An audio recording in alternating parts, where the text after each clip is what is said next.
داؤ پر لگانے کے لیے تیار ہے۔ یہ وہ جذبہ تھا جس نے لوگوں کے دلوں میں اسلام کو زندہ کر دیا۔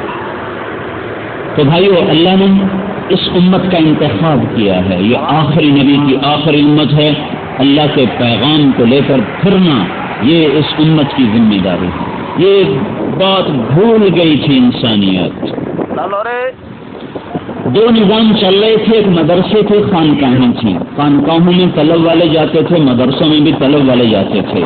مادیت نے آنکھ کھولی، سائنس کی طاقت نے کائنات کو مسخر کیا۔ انہوں نے دنیا کو ایسا خوبصورت کر کے دکھایا کہ لوگ جنت بھی بھول گئے، جہنم بھی بھول گئے، اللہ بھی بھول گئے، اور اس کے پیچھے ایسے دوڑے کہ مدرسے بھی ویران ہوتے چلے جا رہے تھے اور خانقاہیں بھی بے آباد ویران ہوتی چلی جا رہی تھیں۔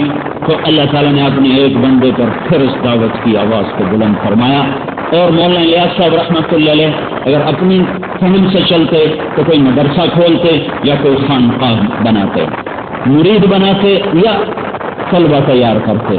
یہی ان کا کام، اسی میں سے وہ نکلے تھے، یہی کچھ انہوں نے دیکھا تھا، یہی کچھ انہوں نے سیکھا تھا۔ لیکن اس اللہ کے بندے پر اللہ کی طرف سے امت کا علاج القاء ہوا۔ اس نے مدرسے کو بھی چھوڑا، خانقاہ کو بھی چھوڑا، اور اس نے بستر کندھے پہ رکھا اور در در لوگوں کے جا کے در کھٹکھٹانے شروع کیے اور ان کو تیار کرنا شروع کیا کہ تم بھی اللہ کا پیغام لے کر آگے پھرو، تم بھی اللہ کا پیغام لے کر آگے پھرو اور جاؤ لوگوں کو اللہ کی بات سناؤ۔ اپنے بھی مخالف ہو گئے، غیر بھی مخالف ہو گئے، نہ اپنوں کو سمجھ میں آئے نہ غیروں کو سمجھ میں آئے۔ علماء فرمائیں کہ جاہل کیا تبلیغ کریں گے، علماء فرمائیں جاہل کیا تبلیغ کریں گے، صوفیاء فرمائیں جو خود بگڑا ہوا وہ اوروں کو کیا ٹھیک کرے گا۔ یہ اس طرح دونوں طبقے تبلیغ سے دور غیر کیا کام شروع کر دیا، علم کو ذلیل کر دیا، دین کو ذلیل کر دیا، بدماشوں کے پیچھے پھرتا ہے اور لوگوں کے پیچھے پھرتا ہے جو مارتے ہیں اور گالیاں دیتے ہیں اور دھکے دیتے ہیں، اور وہ اس آدمی نے دیوانہ بن کے نہ رات کو چین نہ دن کو چین۔ ایک اس وقت نظام الدین جنگل تھا، تو جنگل کا ٹھیکیدار تھا، اس کا نام تھا الادیہ۔ وہ رات کو کبھی کبھی جنگل کا چکر لگاتا تھا کہ کوئی چوری تو نہیں، کوئی لکڑی تو نہیں پڑ رہا۔ ایک رات وہ لالٹین لیے پھر رہا ہے تو اس کو اندر بیچ کسی کے رونے کی آواز آئی۔ بڑا حیران ہوا، اندھیری رات ہے، یہ کون یہاں رو رہا ہے؟ تو اس آواز کی طرف چلتا گیا تو کیا دیکھا کہ مولانا الیاس صاحب رحمۃ اللہ علیہ سجدے میں پڑے ہوئے اور رو رہے ہیں بے قرار۔ وہ جانتا تھا انہیں کی مسجد میں نماز پڑھتا تھا۔ مولوی صاحب اس اندھیرے میں تم کیا کر رہے ہو؟ اٹھ کے بیٹھ گئے، کہیں گے الادیہ تو کہتا میں جنگل کا ٹھیکیدار ہوں، مجھے فرصت نہیں۔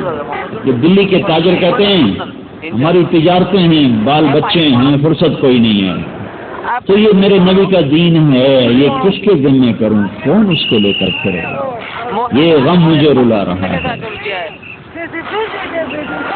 اس ایک بندے کی درد بھری فریاد نے 6 بر اعظم کے انسانوں کو متحرک کر دیا، اور میں وہ حدیث کو زندہ ہوتے دیکھ رہا ہوں۔ میں 6 بر اعظم میں خود گیا ہوں، اللہ نے 6 بر اعظم آباد کیے ہیں، ان 6 میں اللہ نے میرے قدم لگوائے ہیں۔ میں تاجر بن کے نہیں گیا ہوں اور سیاح بن کے نہیں گیا ہوں، اسی دعوت کی نسبت کے ساتھ اللہ مجھے لے کر گیا ہے، اور مجھے وہ حدیث زندہ ہوتی نظر آ رہی کہ ایک دن آئے گا ہر کچے پکے گھر میں تیرے باپ کا کلمہ داخل ہو جائے گا۔ گھر بیٹھنا اور اللہ کی راہوں میں پھرنا برابر نہیں ہو سکتا۔ عرب کا مطلب ہی نقل و حرکت ہے۔ یہ دین عالمی دین تھا، علاقائی نہیں تھا، قومی نہیں تھا۔ اس کے لیے ایسی قوم چاہیے تھی جن کی گھٹی میں نقل و حرکت ہو، جو بیٹھنا نہ جانتے ہوں،